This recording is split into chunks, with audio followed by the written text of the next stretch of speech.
like really close to the end.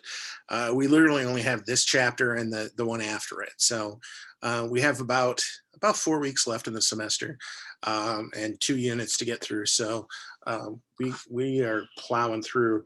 In a normal semester, I need this time because we have a lot more engagement. We have a lot more kind of discussion on these things, but really hard to do discussion right now. So we're going a lot faster than we normally would through this material. But kind of another warning. I get really into this stuff. This communication law and regulation I find fascinating. I think it is incredibly amazing stuff. It helps explain a lot about the kind of the media landscape that we have today. It also helps to answer a lot of the questions that people tend to have about media in the United States. People are just simply unaware of what laws exist and how we got there, what's actually legal and what's actually illegal. I think that's why I get so into it. I think that's why I enjoy it so much. Is because it's so immediately applicable, and you see it around you everywhere. You see the effects of this stuff, the outcomes of this stuff everywhere you go, and so I find it really fascinating. So forgive me ahead of time if I get kind of geeked out on some of this stuff, but uh, it's one of the few joys I have left. So I'm gonna geek out. Deal with it. Before we get into the content itself, we do have to do just kind of a minor civics lesson, um, just to make sure you're all up to speed and understanding some of the things we're going to be dealing with here. In the United States, there are two ways that laws are created. The first is the traditional way, what we call codified law, and that is the legislature writes a bill and debates it, and they vote on it, and then the president signs it, right? State law is the same thing, except governor instead of president. So there's codified law, which is the standard way that, how does a bill become a law? The Schoolhouse Rock thing. That's the normal way that laws occur. But there's also what we call case law. And case law is where a high court, whether that be a federal or state court, um, evaluates a new law or evaluates a new occurrence to determine if it is in fact constitutional, right? So in the United States Supreme Court, the Supreme Court's job is to hear a case and determine whether or not this law or this policy or this action is in keeping with the spirit of the Constitution or in spirit of the law of the land. And oftentimes, especially when it comes to media, there's no clear cut objective, this is okay or this is not okay, written into law. Most politicians, most legislators don't really write a lot of laws about media. It's just not something that is in their kind of scope. And so most of the law and the regulations that exist as it applies to media in the United States actually come from case law, right? Most of the regulations and the restrictions that are placed on media in the United States are because of a court case, right? Somebody did something and it got all the way up to a Supreme Court who ruled, no, this is okay, or this is not okay, or yes, this is okay. And so it's important to recognize that up front so that as we're going through these things, you'll notice that a lot of the stuff we're going to talk about is phrased as something versus something, right? It's not just this law, it's this versus that. And that's indicative of case law, right? That's because that's the plaintiff and the defendant in a case that helped create this standard or create this ruling, right? So again, I just want to be clear about that up front. It's kind of a basic civics lesson, but I found that through the years, a lot of people have forgotten that part of basic civics when they get to my class. So it's worth kind of reiterating. One of the first areas. Okay, yeah. Here, we'll sit up. We'll sit up. There you go. There you go. One of the first areas we need to look at in media law is the restriction of free expression. And how has that come up throughout time in the United States? Like, what are the actual laws? What are the actual rules as it applies to placing limits on somebody's free expression? And to be clear, free expression is laid out in the First Amendment of the Constitution, right? This is a sacred right. This is, something that is very clearly established in the Constitution, that you and I, as American citizens, have the right to not be punished by law for expressing an opinion, for expressing an idea. So what more needs to be said, right? You know, it seems pretty basic. Well, not so much when it comes to practice. It starts all the way back in 1798 when the United States Congress passed the Alien and Sedition Laws of 1798. Um, I like to point out the timing here because it's worth noting, especially because history tends to repeat, and we'll see this over and over again. The Alien and Sedition Laws were passed in 1798. The first 10 amendments of the Constitution, the Bill of Rights, was ratified in 1793. Okay. So we're 5 years out. 5 years after Congress ratifies the Bill of Rights, they pass the Alien and Sedition Laws. Well, why that's significant is because the Alien and Sedition Laws are laws that say you can be penalized by fines and jail time if you give aid and comfort to the enemies of the United States. Right? What does that mean, aid and comfort? If you say nice things about the King of England, you can be arrested. That's what the Alien and Sedition Laws of 1798 said. If you print in your newsletter, in your magazine, positive things about anybody who's determined to be an enemy of the United States, you have committed sedition. You have broken the law and you can be put in jail. Now, I realize that the world is rarely black and white and there's a lot of nuance, but holy shit. Doesn't that just kind of smack you on the face of being counter to the very concept of free expression and free speech? Right? The First Amendment guarantees you 5 rights: religion, assembly, press, petition, and speech. Right? I always remember it as RAPS, R-A-P-P-S. Religion, assembly, press, petition, speech. That was ratified in 1793. And 5 years later, they wrote a law saying, except for the speech and press that's about people we don't like. I mean, it's one thing when laws conflict with each other because they're written by different generations, right? Because society has changed, because the legislature has changed. That's one thing, right? I get how in 2020 people view laws differently than they did in 1808, right? The people who wrote the laws in 1808 aren't around in 2020 to tell us what they were really thinking. But in 1798, the same fucking people who wrote the Bill of Rights were still in Congress. They were still there. The people who were ratified the idea of free expression just 5 years later, the same human beings said, well, unless we don't like who you're talking about. I mean, that's shocking.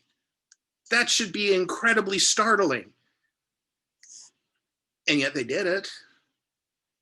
And as we'll see, they keep doing it. Right? Now, it should be noted, the Alien and Sedition Laws were overturned in 1800. They only lasted 2 years, right? But holy hell, to even try that, let alone to pass it, that 2 years of this country's history involved jailing people for saying things nice about our enemies. I mean, my God. It is the antithesis of the concept of free speech. It is the antithesis of the very freedoms we claim to uphold. And again, it's a common theme throughout our history where we tend to say we love this concept, but when it actually gets used, we get a little bothered. We're maybe not so in love with the concept as we claim to be, right? Freedom of expression and free speech is one of the hardest lived principles for this country. And again, we're going to see evidence of that all throughout this unit, right? As hopefully you should be recognizing already from history. In 1918, Congress passes the Espionage Act. The Espionage Act is strikingly similar to the Alien and Sedition Laws in that It allows for the fine and imprisonment of anyone who, again, gives aid or comfort to the enemy. And that phrase, aid or comfort, is a phrase you see over and over again in American legislation, right? Whenever we're in this crisis mode, this fear mode, we tend to say, oh, don't give aid and comfort, don't give aid and comfort. Well, part of the reason that language exists in so many pieces of legislation is because nobody knows what the fuck it means, right? Don't give aid and comfort.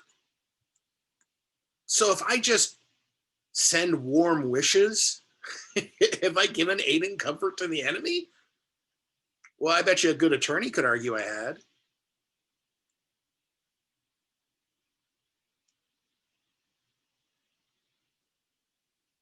Again, historical context here.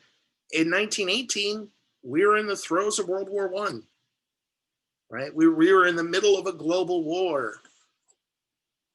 I get why when you're in the middle of fighting a war, people come up with stupid ideas like this. I get that. But for the love of God, can we actually keep our heads about us? Well, no, apparently not, because in 1940 we did it again. In 1940, Congress passes the Smith Act. Well, then what was going on in 1940? World War II. We had not entered the war yet, but we were very clearly working through back channels, right? The United States military had not entered the war, but the United States government was sure as hell involved in World War II at this point. And in 1940, Congress passes the Smith Act, which makes it illegal, again, makes it illegal to criticize the American military and the American military effort. We literally made it a crime to dissent.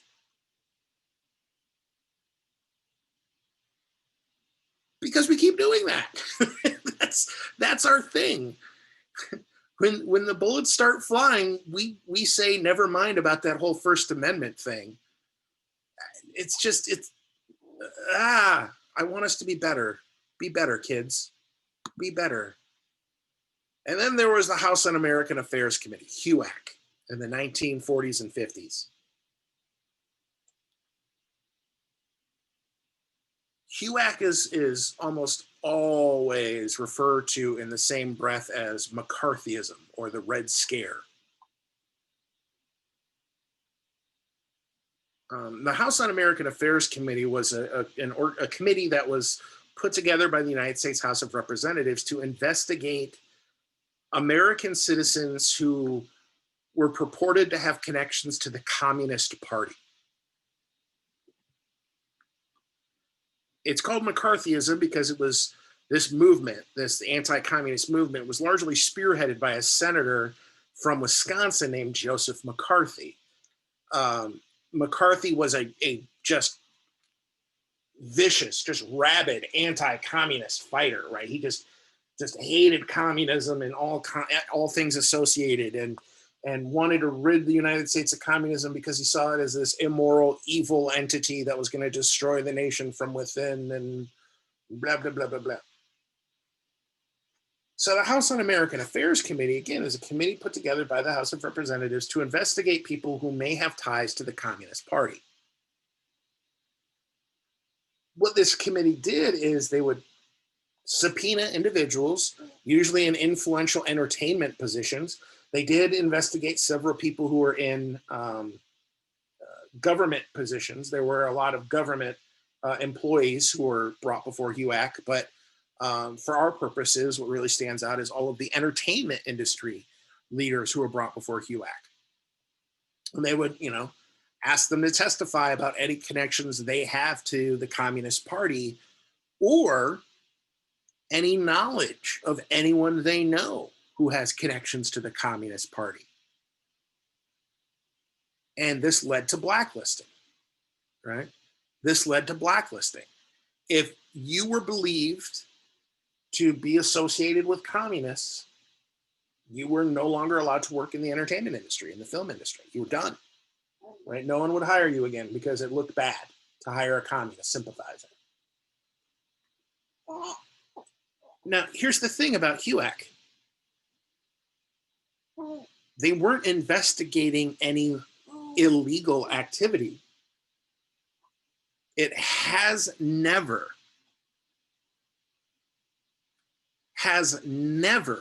been illegal to be a communist in the United States. It's never been illegal. The Alien and Sedition Laws, the Espionage Act, the Smith Act didn't make it illegal to be a communist. You could go to a Communist Party meeting. You could read the Communist Manifesto. You could have communist beliefs in your heart, and it was never a crime.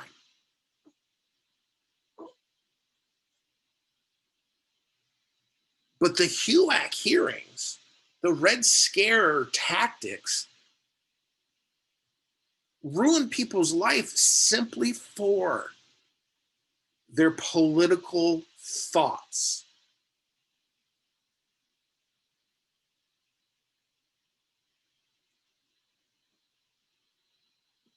And again, this is what America does. When we're in times of crisis, when we're in times of war, we tend to restrict our freedoms. We tend to buckle down on things, and we start to get very tribal. We only really accept dissent and free speech when everything else is going well. And that's why I say free speech and free expression is the hardest ideal for Americans to live. And we see that over and over and over again through history. And again, hell, you see it in your daily life. Disagree with a loved one. Disagree with a friend. They'll be hyping you up 1 minute and telling you you don't know what you're talking about the next. Because human beings in general don't like other people using freedoms in a way that they personally disagree with.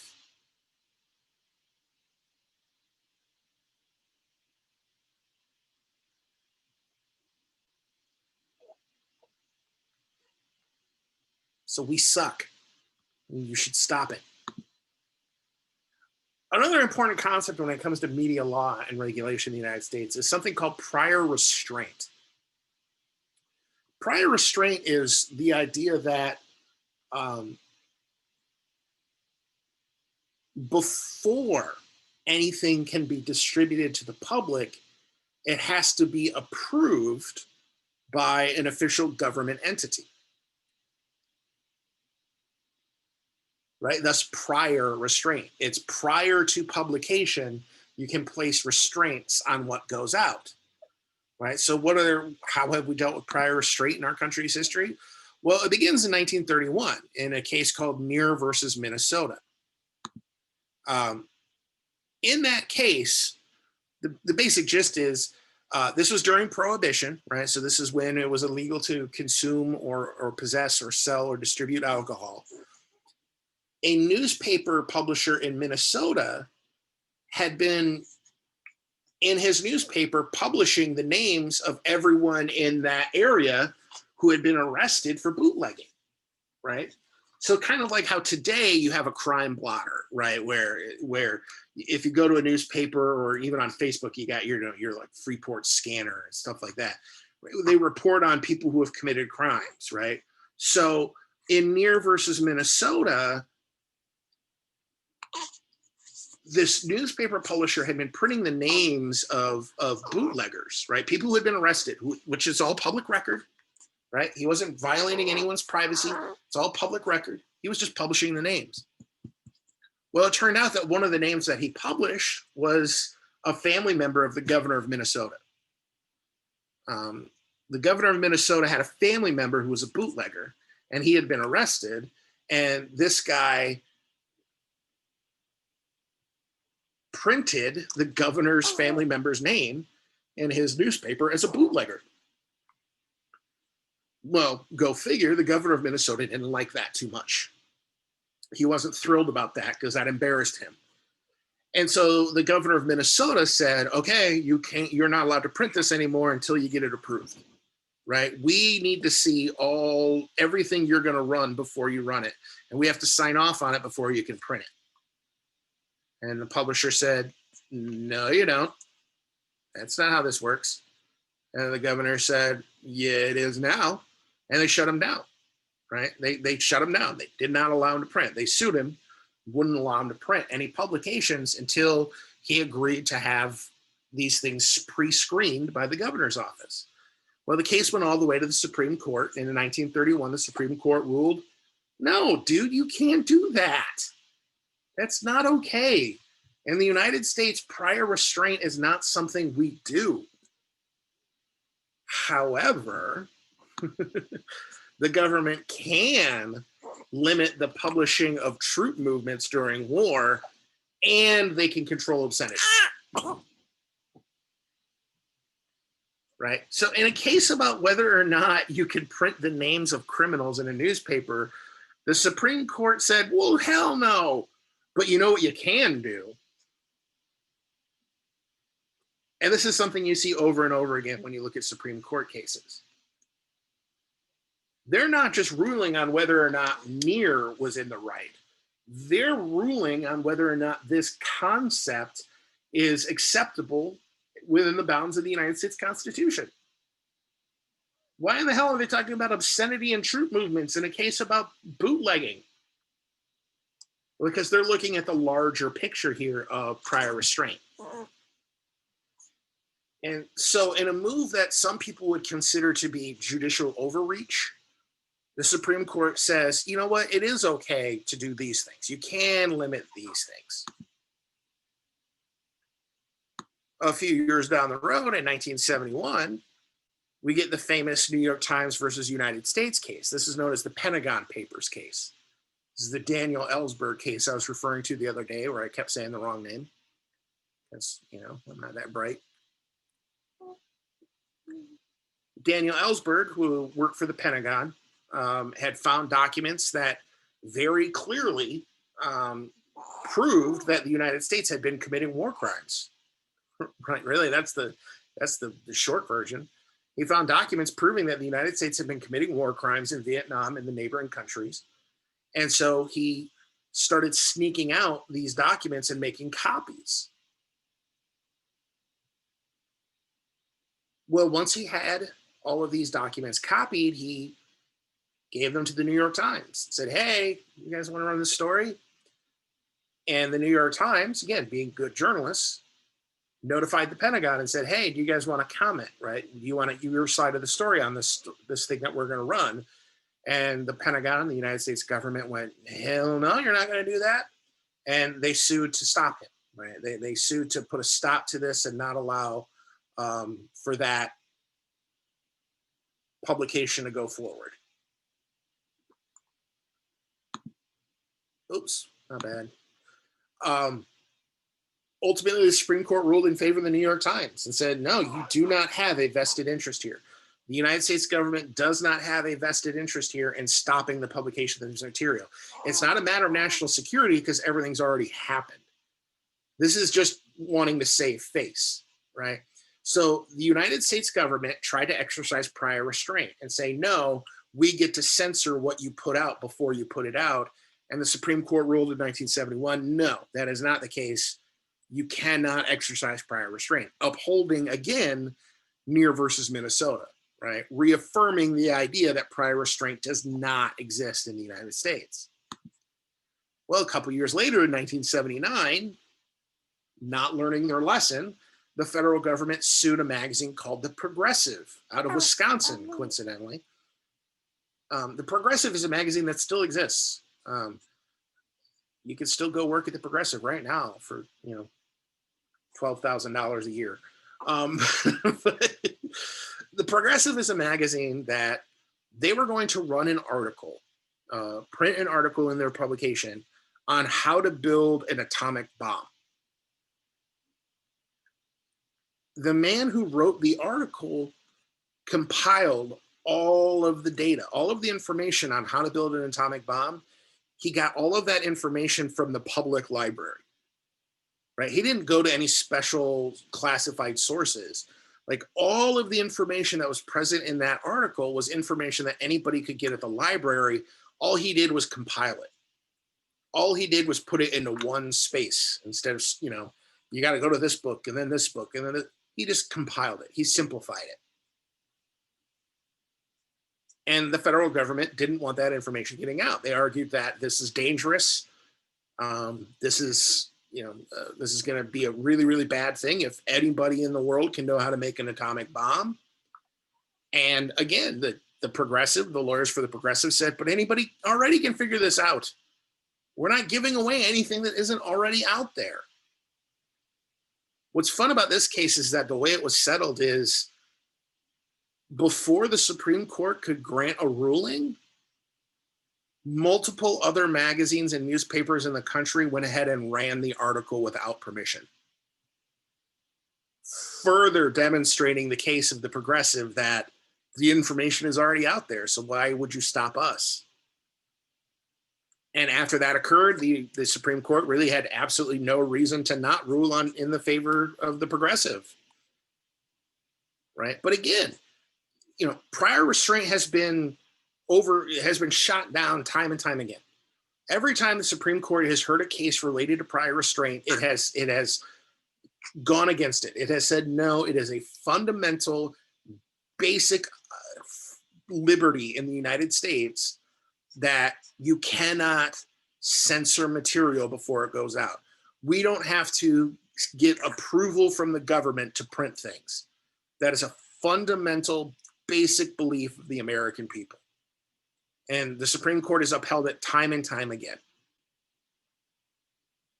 But the fact that it keeps coming up is concerning to me. The fact that it still occurs and we still have to adjudicate it is a little bit unnerving to me. You think this should be settled by now. As referenced in Neer versus Minnesota, the Supreme Court said that there are different standards for when we're dealing with national security and obscenity, which we'll get to as well. Don't worry, we're going to talk about naked stuff too. But when it comes to war, the Supreme Court has opened the door to say, no. Some things that are normally okay are not okay when the United States is at war, when it comes to covering war activities. In 1983, the United States government invaded Grenada, or Grenada, depending on which part of the Midwest you're from, I guess. I don't know. Grenada is a very, very small country in Central America. And like a lot of countries in Central America at the time had people in power that the American government didn't like. And so we did what we do best, which is we killed them. In 1983, the American government announced that we were going to liberate Grenada. We were going to invade Grenada and get rid of their horrible, super bad, icky dictator. Well, the press, I think understandably, wanted to cover it.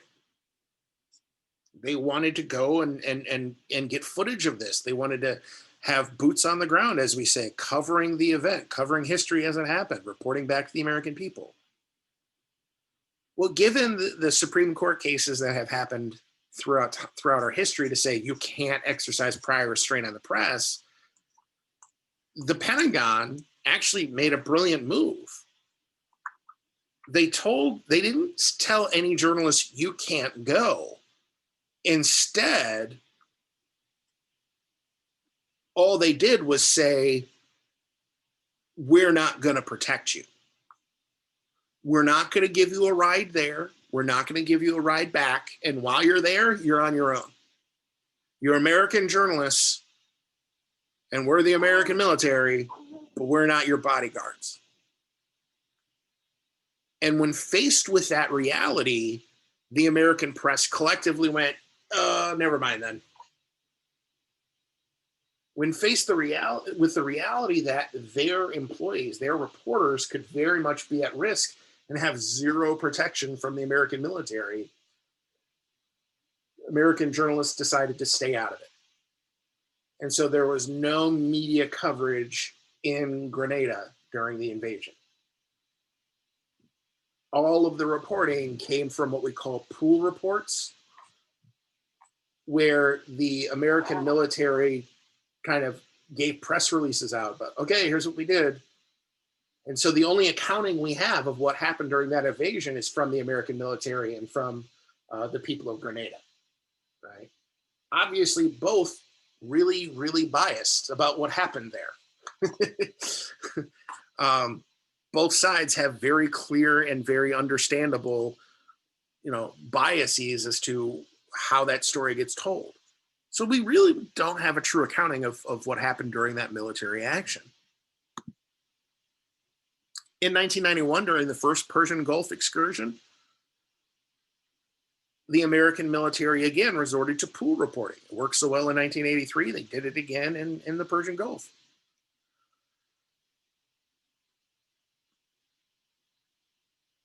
There would be American military reporters in the field, right, along with our actual fighting troops, and American military photographers and videographers who would go out and get footage and get photos of the day. And then they would bring it back to Kuwait, right, where all the press was stationed in Kuwait, because that was determined to be a safe area, or Saudi Arabia. And every press source, every press outlet was given the same material. They were given the exact same information, the exact same footage that they could use at their discretion. So the narrative was completely controlled by the military, right?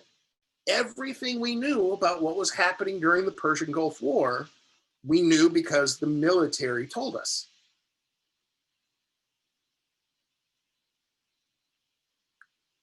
Well, again, as with Grenada, I think there's reason to be skeptical about that, right? When there's a very clear motive to shade information one way or the other, you have to take that information with a giant grain of salt. For the record, 1991, the pool reporting is also what made General Norman Schwarzkopf and General Colin Powell national celebrities. They were the two field commanders for the United States in this military operation. And so Schwarzkopf and Powell spoke to the press every day, right? They were at the podium every day. And whenever they would do a briefing, or whenever they would do a report, every network in the country would cut in and watch it live. So everyone in the country, was familiar with who Norman Schwarzkopf was and who Colin Powell was, because we were seeing them on TV multiple times a day, every single day, right? That's what really made those household names, is because of the pool reporting. In 2003, with the Iraq War, we moved to what's called embedded reporting. Embedded reporting is where the reporter is assigned to move with a unit, with a military unit. And so the reporter, and in some cases the cameraman, they travel with that unit of the military, right? They travel with that, that unit, that group. They wear special body armor that clearly indicates that they're press, they're not combat. But they just follow along with the combat troops so they can get that coverage right there. From a Fourth Estate perspective, great. There's no filter, right? The reporters are seeing firsthand what's going on, and they're bringing that back to the American people. They're sending that footage directly to the American people. They're sending those reports, there's no filter there, right? The military isn't stepping in to not tell us something or to tell us the wrong things. It's direct information. Awesome. On the flip side, Saddam Hussein had cable. So when you're doing live reports with a unit of troops and it's going out on CNN, you're telling the enemy where those troops are. You're telling the enemy exactly what the troops you're positioned with, the troops you're embedded with, what they're doing. I mean, I don't think you need to be a military historian or a tactician to realize that's bad. That's very, very bad. The starkest example of how terrible of an idea this is happened very early on in the war. Geraldo Rivera, who for the life of me, I do not understand why he still has a job, but Geraldo Rivera, who works for Fox News and was working for Fox News at the time, was embedded. He was an embedded reporter in Iraq. He was traveling with the unit, and during a live shot, right? Again, live shot, he drew a map in the sand of where they were. He explained, okay, well, we started our day here, and then we marched for about 50 minutes, west, and then we ended up here. Well, the insurgent forces saw that on live television, looked at the map he drew in the sand, looked at the background behind him as he spoke, and they knew immediately where those troops were. They immediately, in real time, knew where those troops were. And within 30 minutes of Geraldo Rivera's live report, 3 of those troops had been killed. Within 30 minutes of that report of Geraldo Rivera on live international television, showing everybody where they were, they had been attacked and 3 servicemen were killed.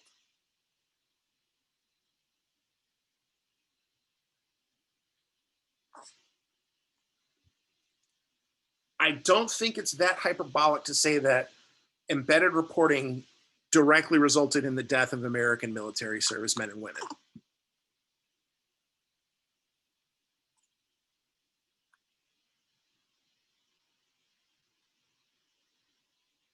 So for those of you who aren't seeing the chat, Adam asks, wouldn't it be better to just film a documentary of the war and release it after the war has concluded? Yes and no. Would it be better for troop safety? Absolutely. Absolutely it would. But don't the American people have a right to know if something is going on, right? Like take, for example, the Pentagon Papers case, right? In the Vietnam War, right? During the Vietnam War, the American press, right, was kept at a distance. And the reports we were getting from Vietnam were largely coming from the military's press corps itself, giving out the information. So it had been filtered.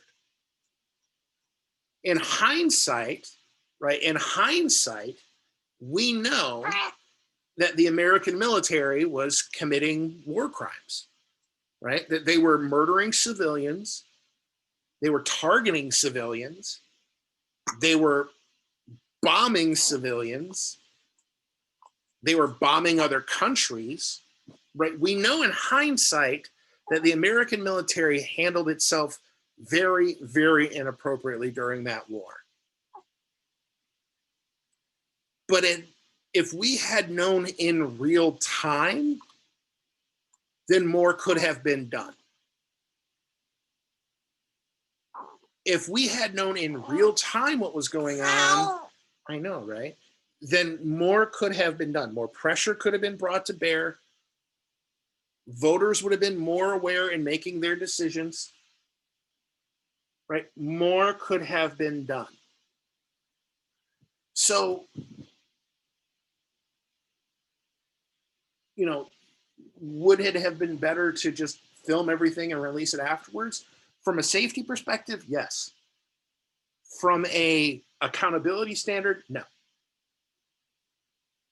And this is what we're always juggling, when it comes to military and media interacting, when it comes to those competing ideals at times of free press and being accountable to the public versus the safety of our troops and the safety of our military.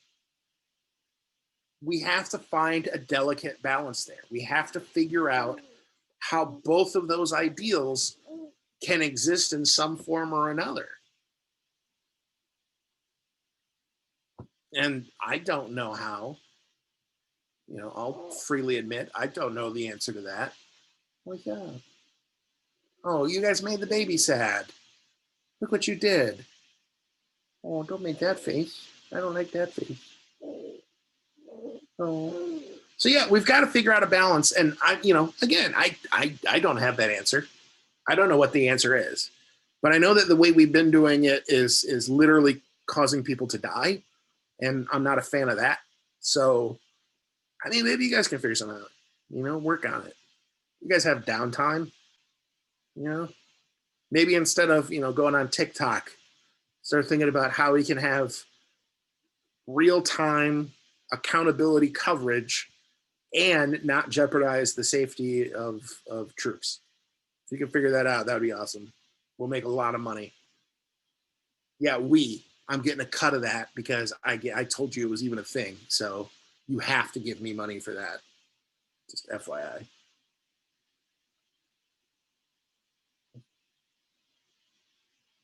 All right. Before we get into the next stuff, the next thing we're going to talk about is the Patriot Act, and I'm going to yell about that for a while.